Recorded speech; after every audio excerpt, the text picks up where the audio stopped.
Let's turn attention to electoral matters. Former President of Nigeria, Goodluck Jonathan, is advocating more conscious efforts to improve the electoral process in addition to the deployment of technology. He was speaking at a reflection conference on democratic elections in West Africa as key players gathered to review elections held in 2024. Now, as the country reflects on the last election season in ECOWAS and its implications for sustenance of democracy, electoral partners say it must consider some pragmatic measures required to have better elections in the future.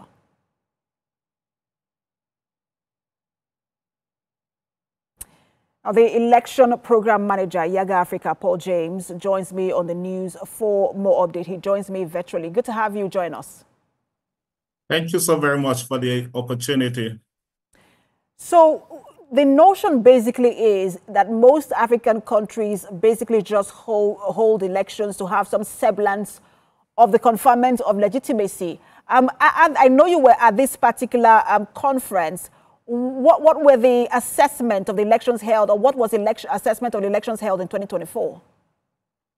Thank you again. So what we did basically at Yaga was to convene stakeholders from across 6 African countries, those that held elections between 2023 and 2024, and also those that are anticipated to hold election in this year and also in 2026.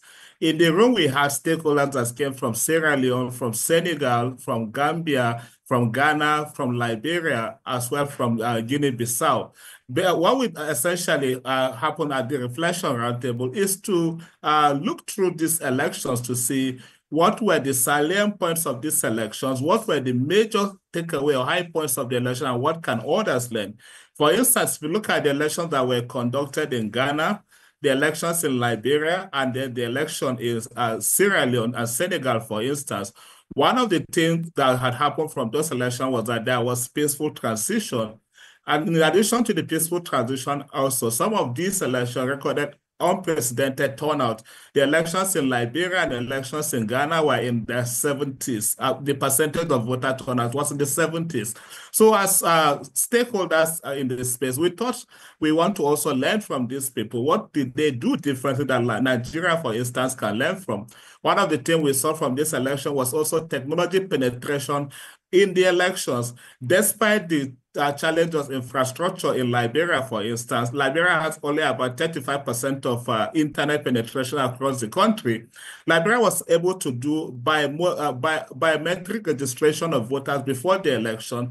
Liberia were also able to do transmission of results, just like what we are also envisaging in Nigeria. And to some extent, that also helped to show up the transparency of the processes in those elections. So for us as practitioners in the field, we are like, what has been the fidelity of these elections?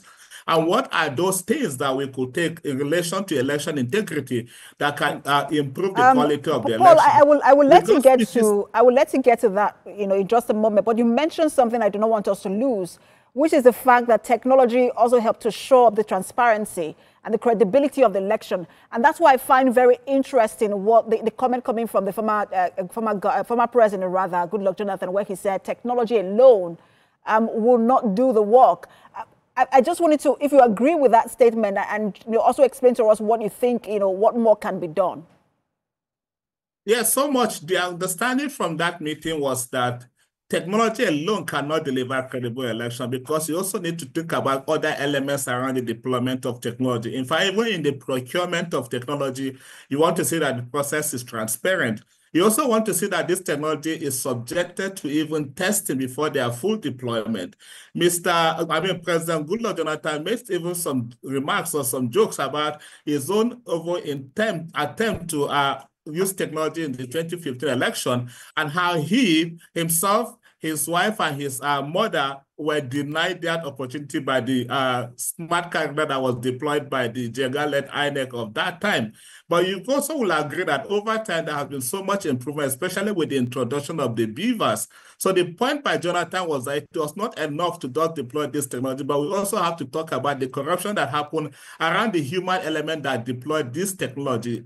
Technology in itself is not an end. It's not an end in itself, but the means to an end. So we also have to talk about the attitude, because he keeps emphasizing about the character of the individual that also manages this process, that we have to agree together as Africans, that, I mean, to have a better process and a better election, but that has to also, that can only start from attitudinal change, especially in the management of the electoral process itself. Thank you so much for your time. Always a pleasure to have you on. Election Program Manager, YAGA Africa, Paul James. Thank you very much.